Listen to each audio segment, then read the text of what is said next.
Selection ആണ്. എല്ലാവരും കൃത്യമായിട്ട് ഇന്നയാളെ സെലക്ട് ചെയ്യണം എന്നുള്ള എലക്ട് ചെയ്ത് അയക്കണം എന്നുള്ള ഒരു ഐഡിയാസ് എല്ലാവരുടെ മനസ്സിലുണ്ടാവും. ഏറ്റവും ഇമ്പോർട്ടന്റ് ആയ കാര്യം ഏറ്റവും മികച്ച പേഴ്സൺസ് നിയമസഭയിലായാലും പാർലമെന്റിൽ എത്തുക എന്നുള്ളത് വളരെ ഇമ്പോർട്ടന്റ് ആയ കാര്യമാണ്. ഏത് പാർട്ടി എന്നുള്ളതല്ല, ഏറ്റവും മികച്ച ആൾക്കാർ എത്തിക്കഴിഞ്ഞാൽ ഡെഫിനറ്റ്ലി നമ്മളെ ലൈഫിൽ നമ്മുടെ സൊസൈറ്റിയിൽ വലിയ മാറ്റങ്ങളുണ്ടാവും. അപ്പൊ ഈ സമയത്താണ് നമുക്ക് വളരെ റെലവെന്റ് ആയ ഒരു പേഴ്സണെ ഞാൻ നിങ്ങളുടെ മുന്നിൽ അറിയിക്കുന്നത്. രാഘവ് ചദ്ദ നമ്മുടെ രാജ്യസഭ അംഗമാണ്. പഞ്ചാബിൽ നിന്നുള്ള ആം ആദ്മി പാർട്ടിന്റെ ഉപാധ്യക്ഷനാണ്. ഉപാധ്യക്ഷനായിട്ട് വന്ന അദ്ദേഹത്തെ അവിടെ നിന്ന് മാറ്റി അൺഫോർച്ചുനേറ്റ്ലി ആം ആദ്മി പാർട്ടി. പക്ഷെ അദ്ദേഹം ചെയ്ത ചില ഇടപെടലുകളുണ്ട് നമ്മളെ ജീവിതത്തിൽ വളരെ ഇമ്പോർട്ടന്റ് ആയ ചില കാര്യങ്ങളിലാണ്. റീചാർജിന്റെ കാര്യത്തിൽ നമ്മൾ നോർമലി നമ്മൾ 13 വർഷത്തിൽ 13 പ്രാവശ്യം നമ്മൾ റീചാർജ് ചെയ്യാറുണ്ട്. കാരണം 28 ദിവസം എന്നുള്ളതാണ് നമുക്കൊരു ടൈം ലിമിറ്റ് വരുന്നത്. ഒരു മാസം കിട്ടാറില്ല. അപ്പൊ അത് മാറ്റി നമുക്ക് ഒരു മാസം 30 ദിവസം കൃത്യമായിട്ട് റീചാർജിന്റെ ഓപ്ഷൻസ് കിട്ടണം എന്നുള്ള ഫെസിലിറ്റി കിട്ടണം എന്നുള്ള കാര്യം. അതുപോലെ തന്നെ നമ്മളൊരു ഡെയിലി യൂസ് ചെയ്യുന്ന GBs ഉണ്ട്.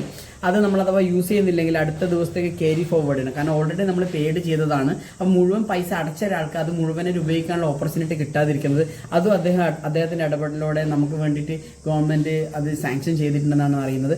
അതുപോലെ തന്നെ അദ്ദേഹത്തിന് ലേറ്റസ്റ്റ് ആയിട്ട് ചെയ്യുന്നത് ഒരു കാര്യം, 10 മിനിറ്റ് ഡെലിവറി എന്നുള്ളൊരു ഫുഡ് ഡെലിവറീസിന്റെ കാര്യങ്ങളിൽ ചെയ്യുന്നുണ്ടായിരുന്നു. അത് വളരെ കൺഫ്യൂസിങ്ങും കൺസേണുമാണ് ആ ഡെലിവറി ബോയ്സിനെ സംബന്ധിച്ചിട്ട്. കാരണം അദ്ദേഹം ചെയ്ത് അവരുടെ കൂടെ തന്നെ യാത്ര ചെയ്ത് അവരുടെ ബുദ്ധിമുട്ടുകളൊക്കെ മനസ്സിലാക്കി കൃത്യമായിട്ട് പാർലമെന്റ് അവതരിപ്പിച്ചു. അപ്പം അങ്ങനെയുള്ള കാര്യങ്ങളൊക്കെ എടുത്തു കളഞ്ഞു. കാരണം അങ്ങനെ ഒരു കൺസേൺ ഉണ്ടാകുന്ന അപകട സാധ്യതകളുണ്ട്. ആ ഒരു പേഴ്സണിന് വേണ്ടി ഭക്ഷണം എത്തിക്കുന്ന സമയത്ത് എത്തിക്കാൻ പറ്റുന്ന പേഴ്സൺ ബുദ്ധിമുട്ടാകാനുള്ള സാധ്യതയുണ്ട്. അത് അവരുടെ ജീവിതത്തിൽ തന്നെ ബുദ്ധിമുട്ടിലാക്കാം. അങ്ങനെയുള്ള കാര്യങ്ങളൊക്കെ എടുത്തു മാറ്റി. അതുപോലെ തന്നെ ഏറ്റവും ഇമ്പോർട്ടൻ്റ് ആയിട്ട് വരുന്നത് നമ്മളിപ്പോൾ ജ്യൂസസ് എന്ന് പറയുന്നത് ബോട്ടിൽസിലൊക്കെ നമ്മൾ കഴിക്കുന്നുണ്ട്. അതൊക്കെ ക്ലിയർ ആയിട്ടുള്ള ഒരു ഫ്രൂട്ട്സിന്റെ ഒരു എലമെന്റ് പോലും ഉണ്ടാവില്ല.